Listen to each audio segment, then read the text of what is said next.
अस्सलाम वालेकुम friends, welcome to किताब नगरी यूट्यूब चैनल। किताबों की नगरी में खुश आमदीद। मैं हूं आपकी होस्ट इकरा यासीन और आज मैं आपके लिए लेकर आई हूं एक गेम। जी हाँ, किताब नगरी पर मज़े मज़े के नावल्स पढ़ने के साथ साथ अब रीडर्स के लिए हम गेम्स भी लेकर आएंगे।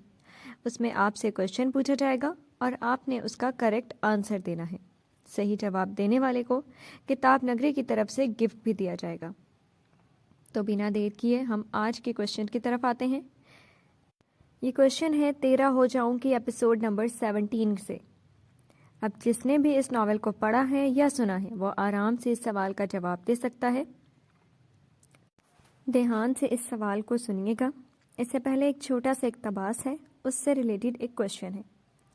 डॉक्टर एन, वो जो जासिम के साथ मार्केट आई थी, किसी के पुकारने पर उसने मुड़कर देखा और अपने रूबरू उस शख्स को पाया जिसको वो भूल चुकी थी। मिस्टर खान, आप यहाँ? एन को मजबूरन उससे बात करना ही पड़ी। जी, मैं अपने बच्चों बीवी के साथ सैर करने आया था, आपको देखा तो आवाज़ दे दी। आप यहाँ रहती हैं? वो मास्क में छुपे एन के चेहरे को पहचान गया था। जी, मैं यहीं रहती हूँ। आपकी बीवी और बच्चे कैसे हैं? अल्लाह का शुक्र, वह सब ठीक हैं। मेरा एक बेटा और एक बेटी है। मामा चले ना, मुझे खिलौने लेने हैं। जासिम ने जब एन को वहाँ से ले जाने के लिए उसका हाथ पकड़कर उसे अपनी तरफ खींचा।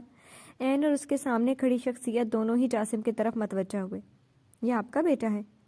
जी, ये मेरा बेटा जासिम है। जासिम, अंकल से सलाम लो। एन के कहने पर जासिम ने अस्सलाम वालेकुम कहते हुए अपना नन्हा सा हाथ उसकी तरफ बढ़ाया। वालेकुम अस्सलाम बेटा, बहुत प्यारा है आपका बेटा। अब मैं चलता हूँ, किसी मदद की ज़रूरत हो तो ज़रूर याद कीजिएगा। अल्लाह हाफिज़। अल्लाह हाफिज़। वो वहाँ से जा चुका था। उसकी आंखों में मौजूद दर्द एन ने बखूबी देखा था। आह, ये मोहब्बत इंसान को कितना दर्द देती है। अल्लाह आपको अपने बीवी और बच्चों के साथ खुश रखे। एन ने उसके हक में दुआ की थी।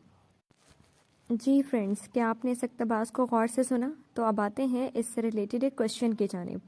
आपने बताना ये है कि हया किसके साथ बात कर रही है नावल में। खान का क्या रोल था?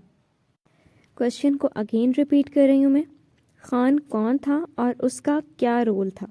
जीतने वालों को मिलेगा, जी हाँ, आपका favourite novel stay in my arms की ई बुक।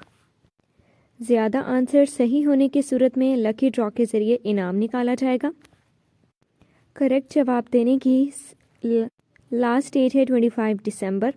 तब तक इस क्वेश्चन का जो सही जवाब देगा उसको मिलेगी stay in my arms E book novel.